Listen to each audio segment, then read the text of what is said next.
그날 바다는 분명히 말하고 있었어요. 지금 돌아가지 않으면 다시는 돌아갈 수 없을 거라고요. 안녕하세요.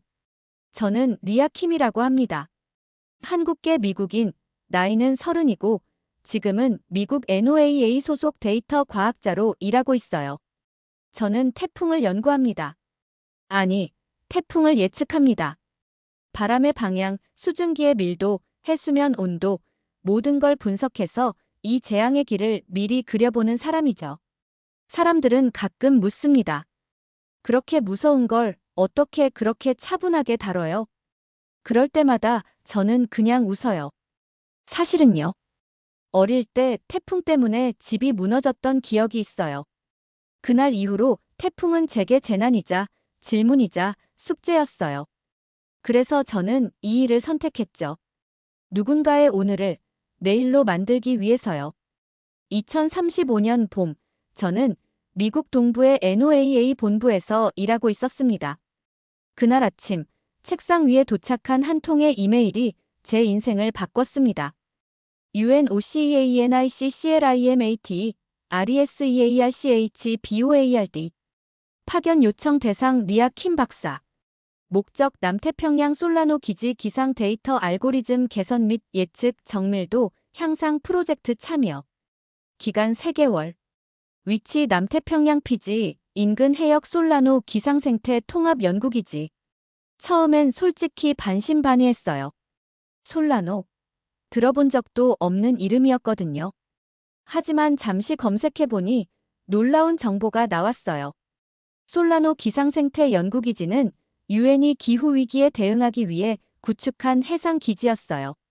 바다 위에 떠있는 철제 섬 같았고 인공지능 기반 예측 시스템과 고성능 위성 통신 장비로 태풍과 사이클론 경로, 예측 정확도 96%를 자랑하는 말 그대로 기후 전초기지였습니다. 솔직히 조금 설렜어요. 세계 최고 수준의 기후 데이터가 모이는 곳에서 일할 수 있다는 건 제 커리어에서 큰 도약이기도 했거든요. 하지만 전 그때 몰랐어요. 그 기지가 단지 과학의 전진기지가 아니라 정치와 탐욕이 충돌하는 전쟁터가 될 줄은요. 기지에 도착한 첫날, 하늘은 유난히 푸르렀습니다. 남태평양의 바다는 눈이 부실 만큼 빛났고 수평선 너머에서 날아오는 열대바람은 따뜻했습니다. 기지는 무척 작았어요. 드론 착륙장 하나, 기상타워 하나, 숙소동, 메인 연구실, 그리고 발전소. 고작 이 5개의 구조물이 바다 위에 떠 있었죠.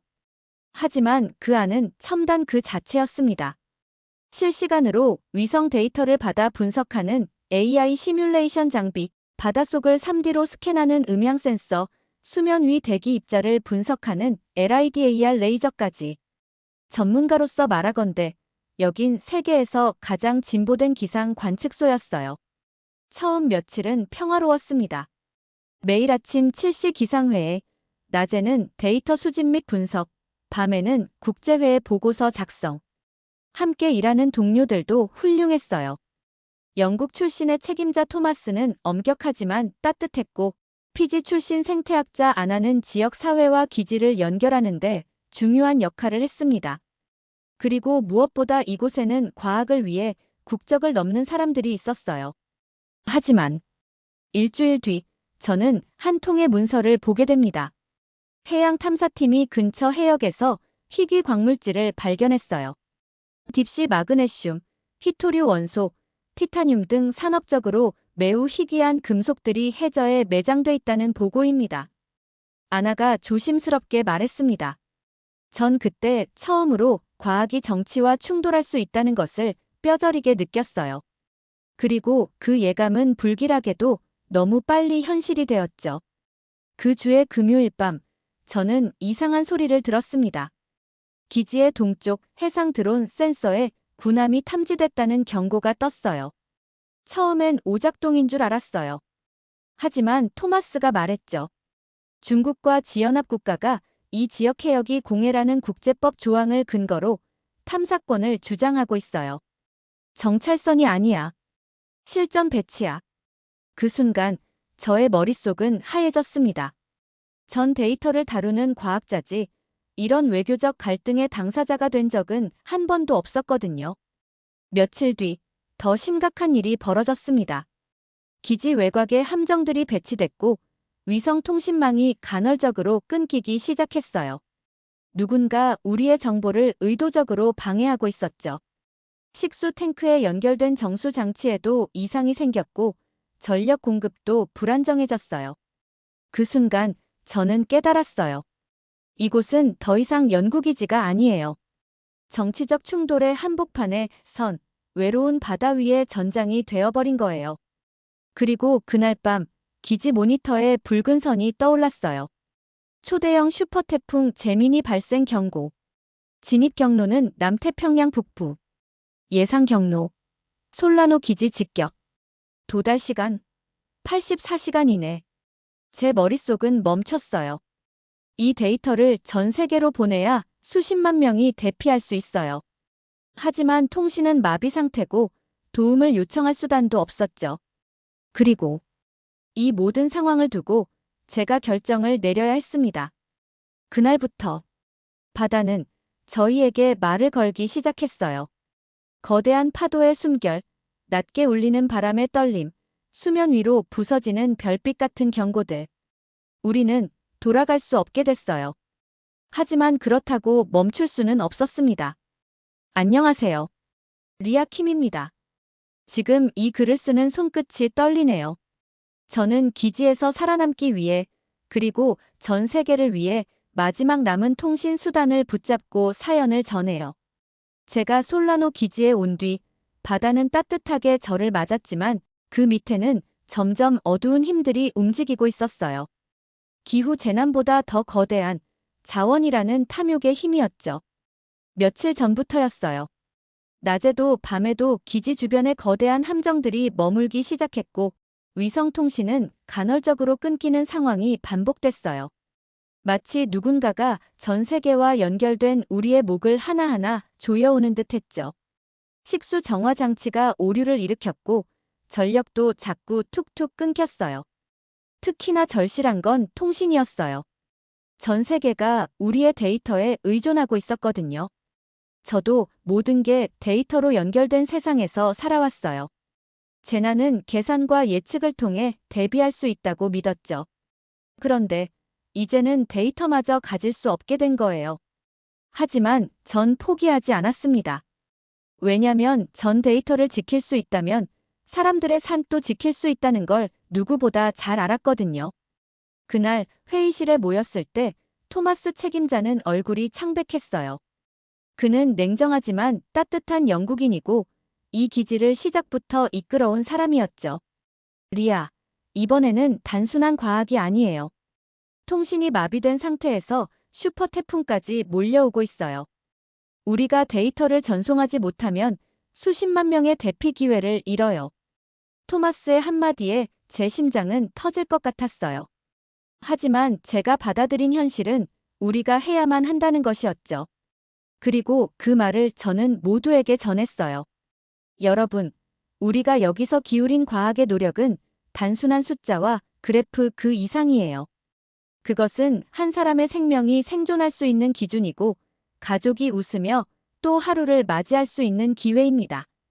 우리가 지금 이 데이터를 지키지 못한다면 우리가 지키려고 했던 것은 모두 사라질 수 있어요. 그때부터 우리는 움직이기 시작했어요. 하디르는 전자망을 수동 모드로 전환해 조금씩 통신 회선을 복구하려 했고 켄지는 남은 드론 센서를 활용해 외부 신호를 간헐적으로 수신하려고 애썼어요.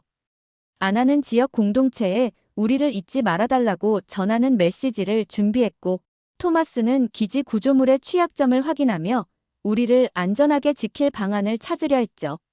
제가 주도한 건 태풍 데이터를 정제하는 일이었어요. 전 세계 수많은 구조팀, 정부, 시민들이 우리의 정확한 예측 데이터를 기다리고 있었어요. 하지만 그럴수록 통신 오류로 인해 점점 더 고립된다는 느낌이 심해졌죠. 그러던 중 연구실의 조명이 깜빡거리더니 완전히 꺼졌어요. 몇 초간의 암흑이었지만 그 순간 저는 깨달았죠. 물리적인 힘으로 우리를 고립시키려 한다는 것. 우리가 사용하는 데이터 시스템이 우리의 약점이 될 수 있다는 것. 그렇지만 우리는 포기하지 않았어요. 데이터를 전송할 수 없다면 통신 방식이라도 돌려보자. 제가 선언했죠. 그래서 저는 눈에 보이는 대부분의 장비를 수동 모드로 전환하기로 제안했습니다. 전력은 발전기를 통해 나누고 하디르는 주파수를 조정해 외부와의 연결을 시도했고 켄지는 드론과 센서 연결을 공중으로 올려서 위성 신호를 우회하려 했죠. 아나는 전파 메시지로 해시태그 SAVESOLANO 캠페인을 시작해달라고 국제단체에 요청했어요. 그리고 정말 기적처럼 SNS에서 해시태그 SAVESOLANO 해시태그가 실시간으로 퍼지기 시작했습니다. 전 세계의 네트워크가 우리를 향한 연대로 반응을 보내고 있었어요. 기자 화면 속에서 저는 떨리는 목소리로 이렇게 외쳤어요. 이곳 솔라노에서는 데이터 하나하나가 사람들의 목숨과 연결되어 있습니다. 우리가 지키는 건 과학이 아니라 바로 당신들의 오늘입니다. 우리와 함께 해주세요. 해시태그 SAVESOLANO. 그 순간부터 우리의 이야기는 전 세계로 퍼져나갔고 유럽과 남미, 아시아 곳곳에서 지지 메시지와 시위가 이어졌어요. 정말 눈물 날 만큼 큰 힘이었죠. 하지만 위기는 아직 끝나지 않았어요. 태풍 제미니의 접근 속도는 예측보다 훨씬 빨랐고 기지 구조물 곳곳에 균열이 생기기 시작했거든요. 우리는 절체절명의 위기에 다시 마주하게 되었습니다. 그날 밤, 저는 다시는 돌아오지 못할지도 모른다고 생각했어요. 안녕하세요. 리아 킴입니다. 지금 이 사연을 쓰는 이 순간도 그때의 소리가 귓가를 맴도는 듯합니다. 철제 기지가 흔들리던 진동, 지붕 위를 내리치는 바람의 비명, 그리고 어둠 속에서도 포기하지 않던 동료들의 숨소리까지. 태풍 제미니는 예상보다 빠르게 다가왔고 그 규모는 우리가 지금껏 관측한 어떤 태풍보다 강력했어요. 최대 풍속 시속 320km, 중심 기압 882헥토파스칼. 말 그대로 괴물이었습니다. 데이터로만 보던 숫자들이 이제는 우리를 직접 삼키러 오고 있었어요. 진입까지 19시간입니다. 지금 송신을 마쳐야 합니다. 안 그러면. 토마스의 말은 끝나지 않았어요. 기지의 한쪽 구조물이 강풍에 밀려 흔들리는 소리가 들렸고 모두가 순간 몸을 굽혔습니다. 철제 벽이 부르르 떨리고 실내에 있던 장비들이 흔들렸어요. 그리고 통신 복구 장치가 고장났다는 알림이 떴습니다. 그때 전 멍하니 생각했어요. 우리가 이걸 못 보내면 그냥 죽는 게 아니라 전 세계 수십만 명이 위험해진다. 저는 통제실로 뛰어갔고 하디르와 켄지가 장비를 손으로 직접 고치고 있었어요. 전기 회로를 손으로 납땜하고 비상전력 배선을 바꾸고 드론 안테나를 다시 조정하는 그들의 모습은 마치 바다와 맨몸으로 싸우는 전사들 같았어요. 하디르. 주파수 다시 돌려. 7.38GHz로 수동 전환. 고정 주파수 끊겼어. 이건 수동 송신이 아니야. 기적이 필요해. 그는 웃으며 말했지만 그 웃음 너머엔 떨림이 느껴졌어요. 누구보다 기술을 잘 아는 그조차 이건 거의 불가능에 가까운 작업이라는 걸 알고 있었거든요. 하지만 그 순간 기적처럼 연결이 됐어요.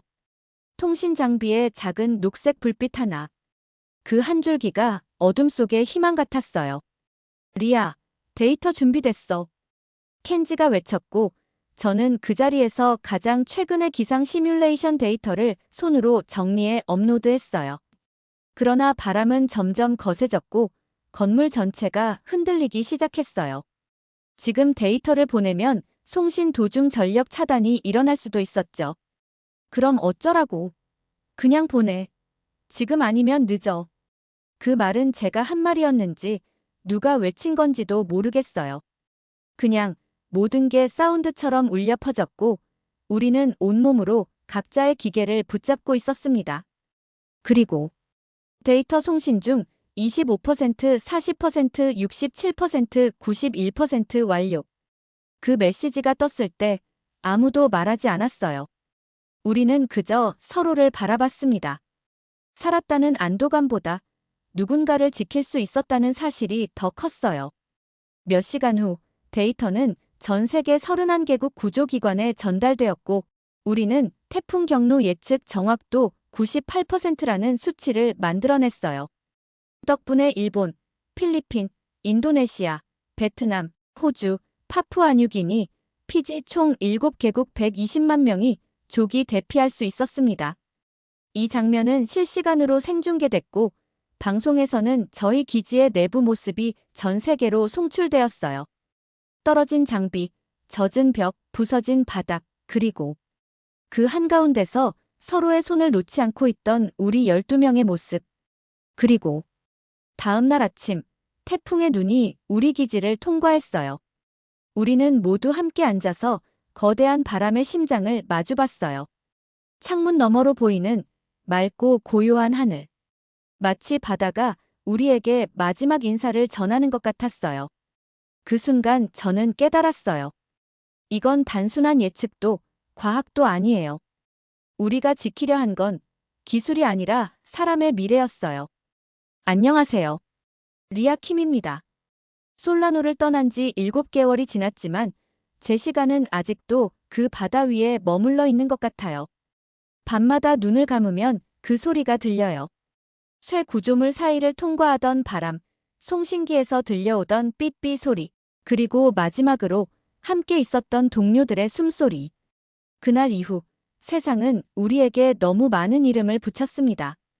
솔라노의 영웅들, 바다를 지킨 과학자들, 연대의 아이콘. 하지만 저는요. 그 모든 것보다 더 진심을 담아 말하고 싶어요. 우리가 지킨 건 기지가 아니라 사람들의 내일이었습니다.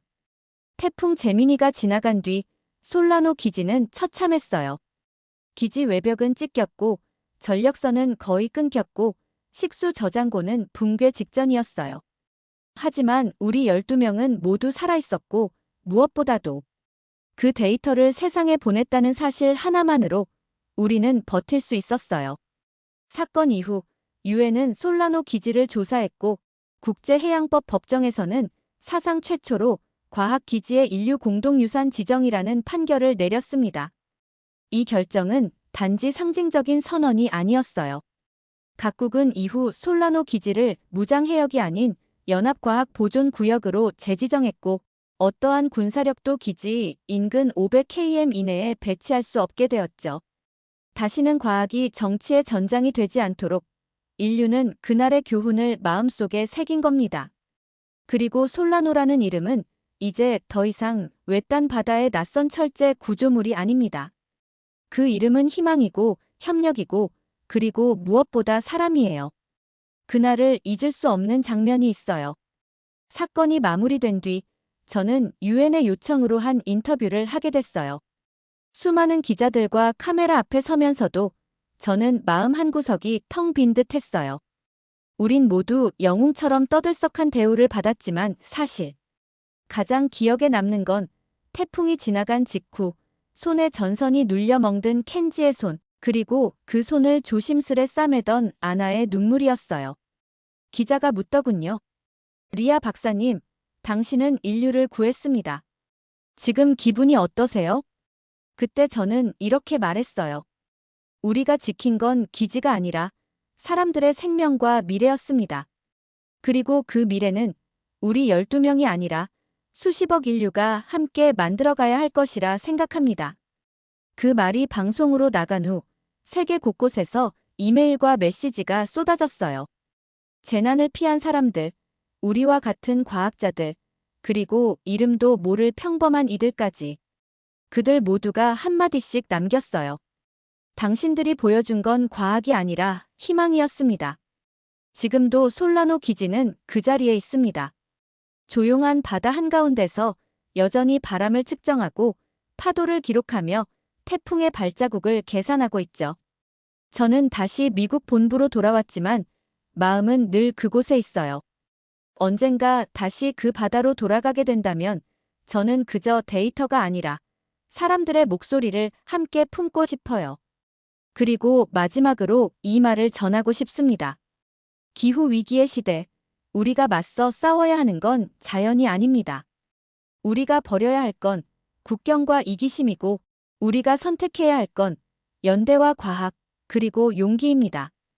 그날 바다는 우리를 시험했지만 결국 우리를 받아주었습니다. 그 푸르고 잔잔했던 태풍의 눈처럼 우리 모두의 내일도 그렇게 맑고 고요하길 바랍니다. 감사합니다. 리아킴 드림. 여러분은 리아킴과 솔라노 팀이 보여준 연대와 용기에 대해 어떻게 생각하시나요? 과학이 국경을 넘어 사람을 지킬 수 있다는 이 이야기에 여러분의 생각을 댓글로 나눠주세요. 세상을 바꾸는 건 거대한 영웅이 아니라 서로를 기억하는 우리의 목소리일지도 모릅니다. 이 이야기가 마음에 닿았다면 좋아요와 구독 버튼으로 함께 해주세요. 더 많은 사람들에게 푸른 하늘의 경계선이 전해질 수 있도록 여러분의 작은 클릭이 큰 힘이 됩니다. 앞으로도 국경을 넘는 감동과 희망의 이야기로 찾아올게요.